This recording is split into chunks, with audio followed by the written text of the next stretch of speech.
YouTube के तमाम दोस्तों को मेरी तरफ से अस्सलाम वालेकुम। हमारे चैनल को लाइक करने का, सब्सक्राइब करने का बहुत बहुत शुक्रिया। आज मैं जिस मौजू पे बात करने लगा हूँ, इसको आपने गौर से सुनना भी है और समझने की भी कोशिश करनी है कि हम अपनी औलाद को कैसे गरीब करते हैं।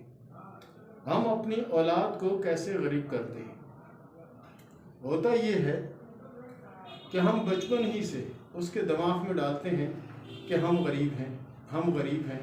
अगर बच्चा स्कूल में किसी का बस्ता देखता है तो वो आकर अपने वालिद या वालदा से कहता है कि मुझे ऐसा ही बस्ता लेना है, तो वालदा फौरी कह देती है बेटा वो अमीर लोग हैं, हम गरीब हैं। और वालिद से अगर किसी की साइकिल बच्चा कोई चला रहा है, अगर उसको देखता है तो वालिद से फरमाइश करता है कि अब्बू मुझे साइकिल चाहिए, तो बाप उसे कहता है कि बेटा हम गरीब लोग हैं, ये पैसे वाले लोग हैं, ये ले सकते हैं, हम नहीं ले सकते।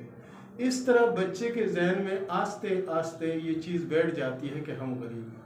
फिर वो बड़ा भी हो जाता है तो उसकी सोच वही होती है कि हम गरीब हैं। मैं आपको एक छोटा सा वाक़या सुनाता हूँ। इस वाक़ये से आप अंदाज़ा लगाइएगा कि मैं किस हद तक आपको बेहतर सिमत में लेके जा रहा हूँ। हमारे एक दोस्त थे, उनको एक बाज़ का अंडा मिला। बाज़ का अंडा मिला या शाहीन का या शिकरे का अंडा मिला तो उसने मुझे बताया, बोला ये शिकरे का अंडा है और इसको मैं मुर्गी के नीचे रखूँगा तो शिकरे जो है ना वो पैदा होगा इससे, और शिकरे को मैं पालूँगा और बड़ा करूँगा।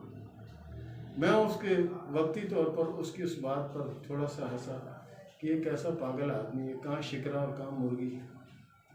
लेकिन कुछ अरसे के बाद मेरा वहाँ जाना हुआ तो मैंने देखा कि एक शिकरा मुर्गी के साथ घूम रहा है, मुर्गी के बच्चों के साथ घूम रहा है और मुर्गी ही के बच्चों की तरह वो सारी हरकतें कर रहा है। जैसे मुर्गी जो है वो मट्टी में पाँव मार के अपना रिज़्क तलाश करती है, तो वो भी ऐसे ही कर रहा है। हालांकि शिकरा वो चीज़ है कि जो शिकार भी करता है और मशहूर भी है, उसका शिकार मशहूर भी है और इतना पावरफुल होता है कि छोटे दुम्बे या छोटी बकरी या छोटी चीज़ को अपने पंजों में उठा सकते हैं, इतनी पावर उसमें होती है। और उसके नाखून जो हैं वो भी बड़े बड़े होते हैं। लेकिन इस शिकरे को देखकर मैं हैरान हूँ कि मुर्गियों के साथ कैसे घूम रहा है और मुर्गियों की तरह हरकत क्यों कर रहा है। तो मैंने अपने एक दोस्त से कहा, मैंने कहा यार इसके लिए कुछ करते हैं। बोला क्या करते हैं। मैंने कहा इसके लिए ये करते हैं कि इसको हम उड़ना सिखाते हैं।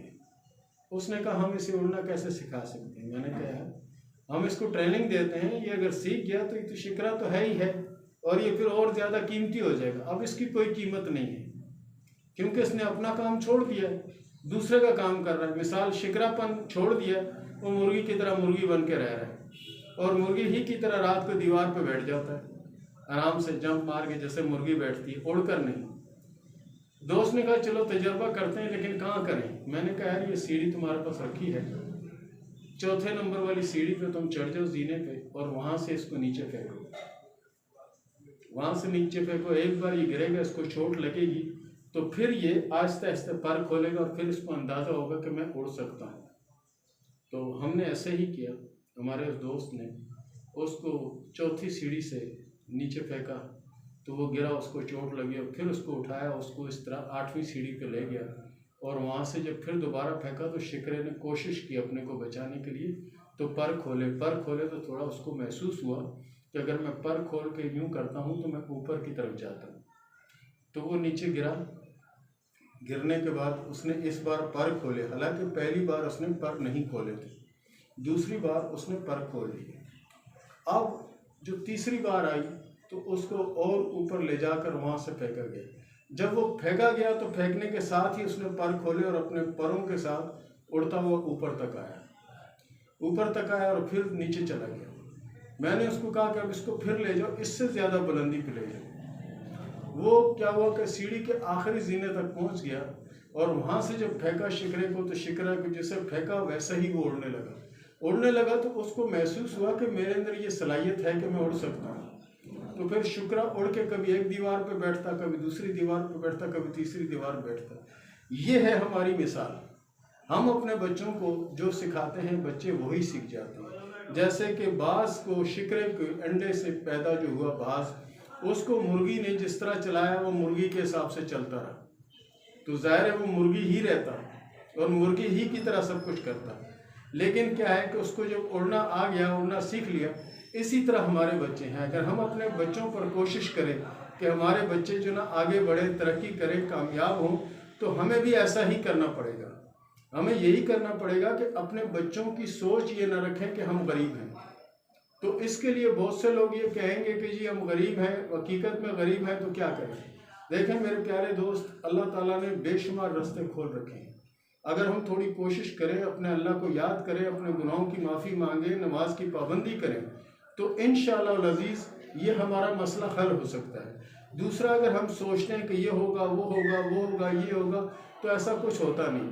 और जो हम गुमान करते हैं वैसा हो जाता है, यानी हमने गुमान किया कि ऐसा होगा तो वैसा हो जाता है। तो हम शुरू से ही अगर अच्छा गुमान करें तो हम अच्छे हो सकते हैं। तो कोशिश कीजिए कि गुमान हमेशा अच्छा कीजिए। इसके अलावा पाबंदी से आप अगर कोशिश करें पाबंदी से सूरह इखलास, सूरह कौसर और सूरह फातिहा, इनको अपनी ज़िंदगी का मामूल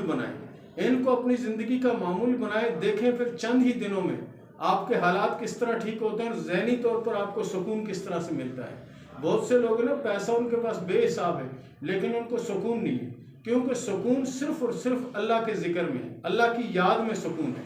इसके अलावा कहीं भी सुकून नहीं है। अगर आप अमीर बनना चाहते हैं, अगर आप चाहते हैं कि आपके हालात अच्छे हो जाएं, अगर आप चाहते हैं कि आपकी सोच भी अच्छी हो जाए, आपके ख्यालात भी अच्छे हो जाएं, तो फिर कोशिश कीजिए सूरह फातिहा, सूरह कौसर और सूरह इखलास, इन 3 चीज़ों को आप पकड़ के रखें। इंशाअल्लाह देखिएगा कैसे हालात बदलते हैं। ये था हमारा आज का प्रोग्राम। मिलते हैं अगले प्रोग्राम में, तब तक के लिए अल्लाह हाफिज़।